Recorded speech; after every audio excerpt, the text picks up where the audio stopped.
Hi everyone, this is a sneak peek of a review of episode 2 of season 2 Wolf Hall that I do for my members, but I do sneak peeks for you, so here you can watch them and I hope you enjoy them. I'm not gonna lie to you, BBC is a pain to work with when it comes to reviewing, their shows, which I don't really understand because I think it does the opposite. It's kind of give them like more and more impact, and having reviews of their work should be a plus, really. Anyway, so I'm gonna do it again for you members because I tried really hard to do it for episode 2 and it got blocked, so I think that we're just gonna have to work with it and try to do a better job. So what's very important to remember is that in episode 2, what I really like, first of all, we start with the flashback. So we start with, Cromwell and Wolsey.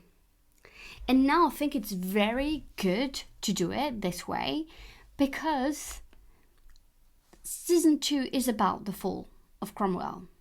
And having flashbacks with what happened to Wolsey is very, very important. This is the story of the people who got close to Henry VIII and how he ultimately treated them.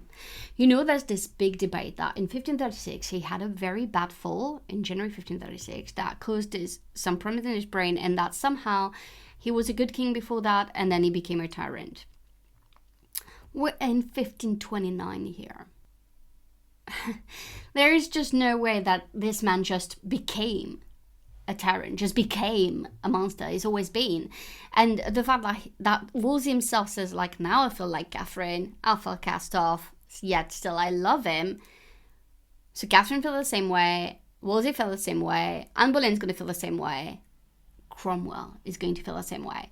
We have a repeated pattern of how Henry VIII treated people, of how he was utterly despicable. It was never about others, it was always about himself. And we have it here. But then he discussed about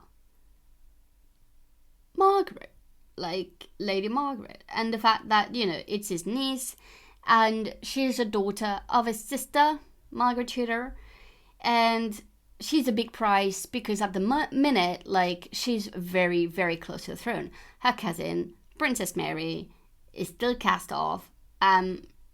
She was more or less one of that is next in line. So Henry VIII is starting to get very interesting in how he should discuss potentially a marriage for her. But what happened is Cromwell is going to discover that Margaret Douglas had in fact been in love with someone else. And that not just anyone, a Howard. How? How are you informed? By your own people. And what have the servants told your lordship? I was informed that Lady Margaret had resorted to the company of a gentleman. Well, whatever you think, you're wrong. So don't look at me like that. I can't, my lady. As if I were a harlot. Because I tell you, Thomas Howard and I are married. Married? In every way, married. So you're too late, it's all done. I hope not. So she's like, wow, they're already married. You are too late. Extremely defiant. When you say in every way married, I, Mr. Risley here, we cannot guess what you mean. Will you not sit, my lady? I do well on my feet, Lord Cromwell. Let's set the facts down. You have no right to cast doubt upon my word. Take me to see my uncle the king. You're better off with me, my lady, in the first instance. You're better off with me. I bet you're better off with me. Yeah? You and Lord Thomas have pledged yourselves without the king's permission or knowledge.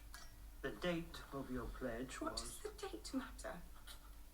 I've loved Lord Thomas a year and more. You cannot part us when we are joined by God. It is basically, what's very sad is that people made it as if it was a real ambitious move from the Howard family, but from the sources and from what we have, and now it's very historically accurate, it was a love story. My Lady Richmond here will bear out what I say.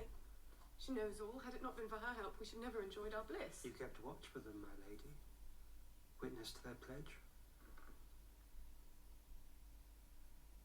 No. So, no? Alright, why is she saying no? Because she's understanding way quicker what's happening to Lady Margaret. Was in fact present when these words were spoken. But I do have a witness. Mary Shelton stood outside the door. Outside, you can't really call that a witness, can you? Well, you exchanged gifts, yes? He has given me a ring. A ring is not a pledge. Now, you told me that Lord Thomas visited you in the Queen's chambers. So over the months in that very popular, busy place, you were drawn into some conversation.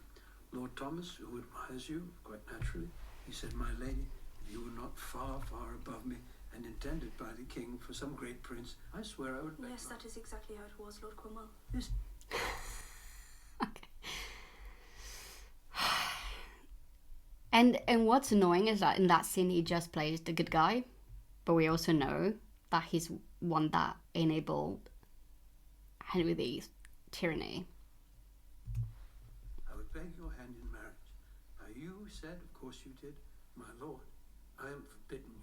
I see your pain, but I cannot persuade you." No, you are wrong. We are pledged. You will not part us. For the love of Christ, sit down, Meg, He will and not. try to comprehend what the Lord Privy Seal is telling you. He is trying to help us. He cannot part what God has joined. Yes, and I'm sure Lord Cromwell has been told that before. We have to ask ourselves, don't we, Lady Margaret, what marriage is. It's not just vows, is it? It's bedwork. If there'd been promises and witnesses and then bed, you're fast married. Your contract is good. You will be called Mistress Truth, and you will live with the king's extreme displeasure. What form that will take, I can't tell. My uncle will not punish me. He loves me as he loves his own daughter. As he loves his own daughter. Oh my god, that is just so good. As he loves his own daughter. Think. He just cast her off. The other one is called a bastard. He doesn't even see her anymore. So the thing that really annoys me with that scene is that, first of all, we have Cromwell. He's just a good guy. He's just like here to help her. And he's very different with what happened with Thomas in the scene, like in the episode. Is like he's way more brutal. He, you know, and here we have like he's two-faced in many ways. Anyway, but what also annoys me is that we just make it Lady Margaret is just this dumbass who doesn't understand what's going on, and only her, Lady Richmond, her, you know, maid, lady in waiting, is like just understanding everything. And her, she's just so thick that she doesn't understand. And I don't think that would have been true. I think she would have, you know, that she would not have made these stupid claims. But my uncle loves me very much. She knew who her uncle was.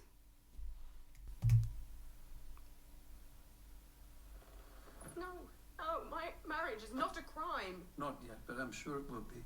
Meg, nothing occurred between you and Lord Thomas of an unchaste nature. You will say that and you will stick to it. You have a good counselor in your friend, Lady Margaret. So here that it is. Like, so it is going to be very difficult for them. It's actually, they're all going to be separated. Her husband is going to be imprisoned and he's going to die a year later in 1537. Again, doesn't it show you Henry VIII's cruelty? And then people are going to say, yeah, but it's after his fall. I don't think there's any difference between him before and after. Okay, then I could just say, okay, he became worse after the fall in 1536. But like the seed of being such a bad ruler, a bad person, was there beforehand. You do not treat your wife of 20 years plus the way he did it. Even if he wanted an annulment, it's the way he treated her. It's the way he treated his daughter, Princess Mary. The damage he created in her. And people are just like excusing him and excusing him and excusing him. And it just makes no sense. Thank you so much for watching. I hope you enjoyed that. Bye!